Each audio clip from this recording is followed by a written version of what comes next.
Hi everyone, welcome back to my channel. I'm Rachel from Pure Generators, and today I'm going to do something that I've been wanting to do for a while, which is a comprehensive review of all the mainstream human design books on the market. And this is coming from an author of a human design book. Over the last few years, there's more and more human design books, which is amazing because I want this system to be in the hands of as many people as possible.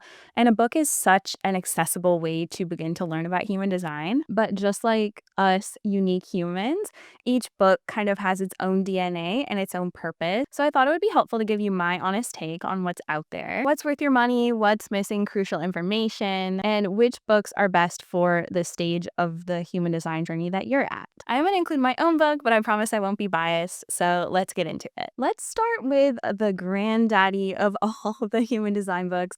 This is the definitive book of human design by Ra Uru Hu himself, where the human design system originated. This book is an absolute mammoth of a textbook. As someone who loves the smell of books, it smells amazing. It smells like a textbook. We're talking dense, heavy, expensive. It's over $50 USD, but it's packed with knowledge. And just a warning, this is not available as an ebook. This is only the physical copy that you have to get shipped to you.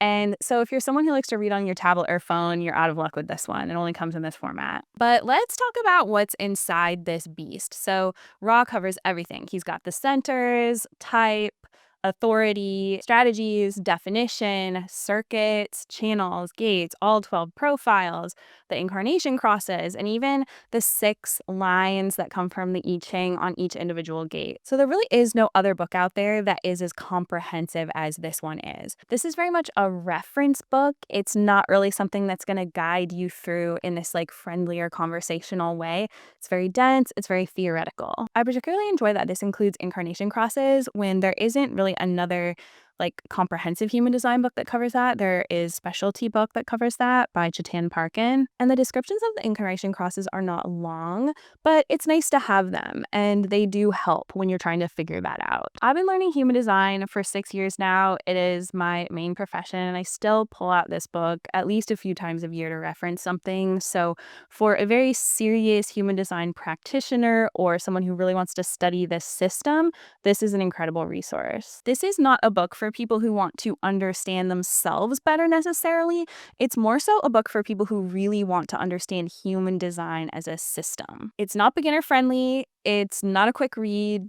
Again, very dense, very theoretical, not always the easiest language to understand. Ra Uru Hu never really published his own writing, only transcripts of his speaking. This was made with another collaborator, Lynda Bunnell, and it actually came out, I think, a little bit after he died. So this is not light reading at all. But if you want the most comprehensive, authoritative source on human design out there, and particularly human design theory, then this book is it. And you can consider it an investment in your human design library that you'll have for years. Next, we have Jenna Zoe's Human Design, the Revolutionary System that shows you who you came here to be. I'm always going to have a little bit of a soft spot for Jenna Zoe. She's one of the first human design practitioners I came across 6 years ago. And right off the bat, she really sets the tone with a disclaimer about preserving her unique and inspirational voice. So this is very projector. She is a projector type. And she says she chose to write as if she was having a conversation with you, kind of eschewing traditional rules of grammar and writing, which I'm glad she gave us that warning, but I didn't find it hard to read in any way. So it's more informal and maybe colloquial than traditional books because her intention is, quote unquote, that it really lands with your spirit. So she's really bringing her own flavor, which is very correct for her as a projector. And I think a lot of other projectors might really connect with that. So her book has this very feminine, inspirational, kind of more new agey feeling.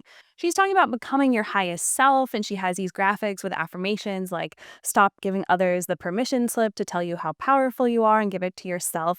So if that type of thing resonates with you, you might really like this book. Now, content-wise, she covers the basics. We've got type, strategy, signature, not self, authority, profile, and then what she calls gifts, which are actually the gates. So again, she really likes to make this system her own. She's not trying to stay true to Ra Uru Hu's system necessarily. She's taking human design and she's putting putting her unique spin on it. But that's where there's a little bit of concern for me. I would say that by calling the gates gifts and focusing on these individual gates rather than channels, because she does not include the channels, and two gates make up a channel, she's missing something crucial. Because when you have a channel, which is a connection between the two gates, that creates a completely different energy than having two separate gates. So if you're someone with one or many channels in your design, which is everybody unless you're a reflector, you're going to open this book and maybe read the two parts of the gates, but that's not going to be so accurate for your channel. It'll be helpful for your gates, but not so much your channel. So I feel like someone who's reading this isn't going to get the full picture of that part of their design.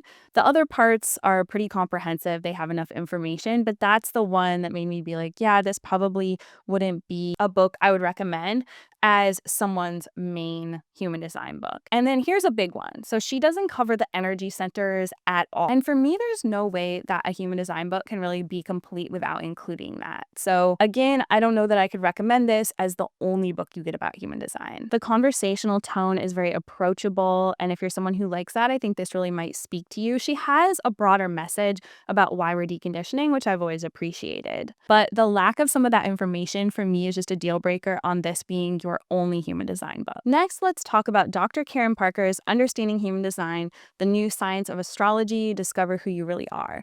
So this is one of the earlier human design books to come out, back when human design information was not as accessible online as it was today. So in that context, having a comprehensive textbook style resource that was not Ra'uruhu's was actually really valuable. Right away, I do have to mention something that bothered me a little bit. She calls the types personality types, which to me is just a fundamental misunderstanding of human design and what it actually is, because these are not personality types, they're aura types, because the aura takes into account both the energy of our body and the energy of our personality. So that's just something that generally bothers me about this book. But something I really like about her book is that instead of speaking directly to the person, sort of as a self-help book, she speaks to how the aspects of the human design chart, like a gate or a channel or a center, how it affects the collective, how it affects all of us as humanity, which is very much a part of human design. It's not that self-help book feeling where we're trying to just speak to one person. She's explaining how each energy affects the whole world and not just the individual, which is very Aquarian. It's very much in alignment with the ethos of human design, because we're moving into this time where each of us is like this little node in this wide network of unique people. You'll also see a lot of sort of Ra'uruhu-esque language throughout. Things that you might not always understand immediately if you're new to human design. You know, terms like generated or mutative, this very technical human design terminology that you become familiar with eventually, but it can be a little bit jarring at first. I feel like the information itself is solid and fairly deep. This is definitely more for someone who wants to learn about human design as a system, not necessarily just about themselves personally. She also goes into circuits, which you rarely find in human design books outside of Ra'uruhu's, which I really appreciate. And the sections on the types are really deep too. So she covers things like health considerations for each type and even parenting approaches. And most books either don't cover those things or they just cover them very briefly. So I really like that about her book. For me, the authority sections fall short. They're very brief. Like, we're talking about one small paragraph per authority, which to me feels inadequate given how crucial authority is and how nuanced it can be and how hard it can be to understand, and how it's typically the most transformative part of this for most people, because it's like how you're making decisions. So I think she could have gone deeper there. This is for someone who wants to learn about human design. She's not going super deep into how you apply this to your life in this personal way. This is about someone who really wants to understand human design as a system. It's a little bit more academic. So if you're looking for practical guidance on how to live your design day to day, you'll probably find this a little bit too theoretical and just not actionable enough. Chetan Parkyn's Discover the Person You Were Born to Be was one of my first human design books. And for me, this has just a really lovely sort of Zen-like quality that shines through. That's really his way of viewing the world. And I really like that. It's very calming and inspiring. Peaceful, meditative. So I really like how it makes the whole system feel more accessible and less overwhelming. What I really appreciate about this book is how he weaves in these real examples throughout. especially in the section about the type. So he shares stories from famous people and his friends, which makes the concepts come alive. So instead of just telling you what it means to be a generator, he shows you through actual examples of how these energies play out in real people's lives, which is always really helpful. His writing style is poetic. He's a good writer. I like how he communicates, but not in a way that makes it hard to understand. So he has this gift for explaining these complex human design concepts in a language that is almost like lyrical, but it's still clear and practical. So it's the kind of book that you could read before you go to bed and feel inspired rather than mentally exhausted. There are some limitations information-wise to this book. He doesn't cover definition or variable. These are not in most of these books. Variable is in none of them except for one, which I'll talk about later. So you're not getting the full technical picture of the human design system. But honestly, for someone just starting their human design journey, this actually might be a benefit rather than a drawback. So I do feel this would be a really good first book on human design. This is one of the older books written by someone of the baby boomer generation. So that's just something to keep in mind, that some of the spirituality might feel a little old to millennials or Gen Z, but I'm a millennial and I like his perspective. It's not a deal breaker, but it's just something to consider. Overall, I just really think that his Zen perspective makes this feel like a gift rather than homework, which is nice. And if that's something that you resonate with, you might really like this book. Your Human Design: Discover Your Unique Life Path and How to Navigate It with Purpose by Shayna Cornelius and Dana Stiles is a very millennial book. It's written by millennials, seemingly for millennials. You'll see phrases like manifestors can say F you to the world, it kind of that direct, irreverent communication style. So if that speaks to you, you might really like this book. They use these really nice, clear lists for how to apply the concepts, which makes the information feel more sort of practical and actionable. They're not just telling you what a generator is, they're giving you the bullet points on how to actually live as one, which I really appreciate. They also include some really nice touches that the other books miss, like a not self-themed quiz for each type to help you identify if you're out of alignment, and journal prompts. And they also recommend supportive crystals and essential oils and meditation. So while this isn't part of the traditional human design system, they've done a nice job of weaving these elements in, kind of making it their own. And if you're into like a holistic spiritual lifestyle, then this could be a really good fit for you. There's a few limitations in terms of the info for me. The profile section is very sparse, just a few bullet points for profile. And profile is so rich and complex and transformative that I feel like they deserve a little bit more depth than what they offered here. So that's kind of the one drawback. But again, I really like how this is accessible, modern. It kind of speaks the language of the younger generations, touches on the crystals, essential oils, meditations. It applies the system to those elements, even though that's not originally part of human design. But I just feel like if you want really deep information, you might want to supplement with a different resource just because of how it doesn't really go so deep into profile. Next, we have How Do You Choose? A Human Design Guide for What's Best for You at Work, in Love, and in Life by Erin Jones. This is another practitioner that I've followed on Instagram for a long time. She started posting about human design around the same time that I did, so I know a decent amount about her. She's a projector. So what I love about this book is how Erin really brings the human design concepts to life through real stories. She has worked with a ton of people, a ton of clients one-on-one. She has that projector ability to really see into people, and that really comes through here. So she includes sections telling stories from like actual readings she's done with clients, and she describes situations with celebrities to illustrate how each type's energy shows up. And it makes everything feel more tangible and relatable, which is really nice.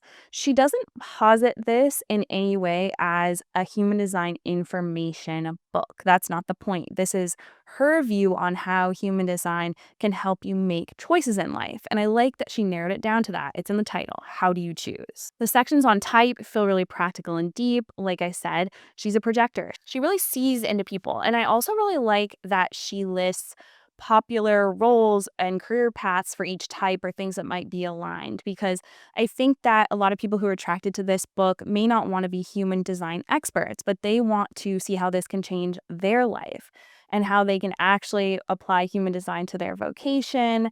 And this is something that is not in every book. So it's not just theoretical. She's showing you how this really plays out in the world. I just really enjoyed getting her perspectives. It's really cozy.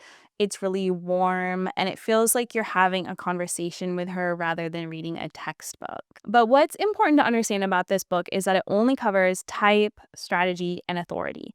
And I think that's fine because she is clear about that. It's intentional, and I really like it because this is, again, how do you choose? This is not trying to give you all the human design information. This is a projector making the system her own, going deep into those aspects and choosing the parts that she finds the most transformative for decision making. So I'm not mad at that. It's just not probably what you want if you're looking for deep human design information. Next up is Human Design Simple: Unlock Your Strengths and Discover Your True Purpose by Emma Dunwoody. So right off the bat, I really appreciate how Emma structures this book. She gives you a nice overview of all the aspects of the chart before diving deep into each one, and it helps you understand how everything fits together from the beginning. And that's something that a lot of human design books miss. They'll like throw you into the deep end or just start on some aspect without really helping you understand like the whole pool, I guess. What I really like about her approach is she goes really deep into how to apply all of the information before just presenting you with the data. It's written in this really affirming way. It's empowering. It helps you not get overwhelmed. And she keeps saying, like, your type made simple, this made simple. And I think she delivers on that promise. This is not the deepest info you're going to get, but it's very digestible. She truly has made things that are quite complex into something simple that you can apply to your life. It's simple, but it's not dumbed down. There are some limitations in terms of the info that's in here. In the profile section, she only covers like the 6 individual lines, 1 through 6, doesn't go into how they combine, like 1, 4, 1, 3, 3, 5. So if that's something that's important to you, then this probably isn't going to be the only book you're going to want to buy. She does include some short descriptions of the gates, which is helpful, but doesn't cover the channels. So again, you're kind of missing that piece about how the gates work together to create channels, and those short descriptions don't always tell the whole story. So it's just something to keep in mind. But again, my biggest issue with this book, like Jenna Zoe's, is she doesn't include the energy centers, which I feel like is so important for human design. That's always going to be a miss for me. Erin Claire Jones's book specifically focuses on decision making, so I can understand why she didn't include that.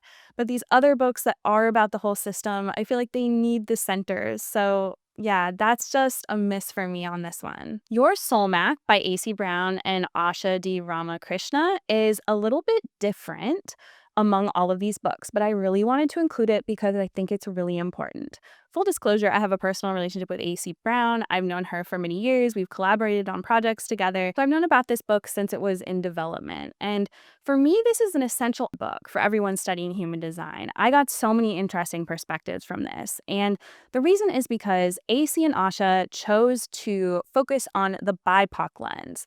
What is their perspective as people of color and other people of color that they've interviewed, as they acknowledge, how racism, capitalism, and systemic inequality affect how we actually live our design. This is tackling those hard questions that other human design books don't address. Like, if you have sacral authority, can you always trust your gut and make that scary leap into the unknown? Quit your job, start that business if you grew up in a marginalized community without that safety net?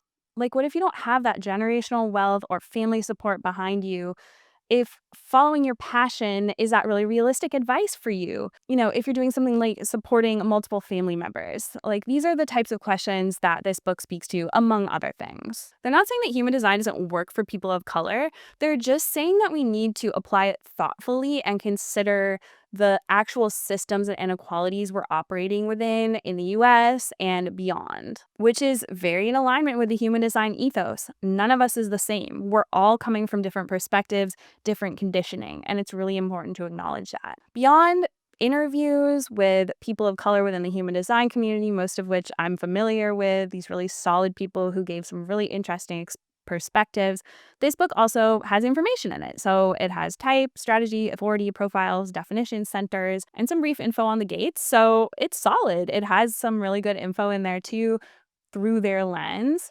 And there's even a chapter called How to Trust Human Design in an Unsafe World. And I love that. So I think that speaks to something so many people feel but don't know how to articulate, especially if they're seeing that the creator of human design and many of the people who first brought it into the mainstream, or even still a lot of the people with like the biggest followings who are talking about it all being white. There are also great BIPOC practitioners with huge followings, but by and large, especially in the earlier stage of this, almost everybody who was talking about human design was white. So for me, this is a must-read book for anybody serious about human design. It goes really well with any book that you get. Whether you're BIPOC or not, this will really expand your understanding of how to apply human design in the real world. It brings a really nice nuance and depth and social awareness to how we look at human design, and it just makes the system more accessible and realistic for everyone. So I would really recommend this for everybody as an add-on to whatever other book they get. And finally, let's talk about my own book, A Modern Guide to Human Design. It might seem a little weird to review my own book, but I feel like I can share what I view as the strengths and weaknesses of this book because, again, none of these are bad. It just depends on what you're looking for. I figured I would go get this because I do have it in my possession. So first off, this book is dense and packed with information. It's quite big, it's quite long, and that's intentional. So as someone with a first-line profile, I'm a 1-3, I never want to leave people feeling like my work lacks depth. That depth is really important to me. So I wanted to create something for people who really wanted to go deep. But I also wanted it to be practical and actionable. So I was trying to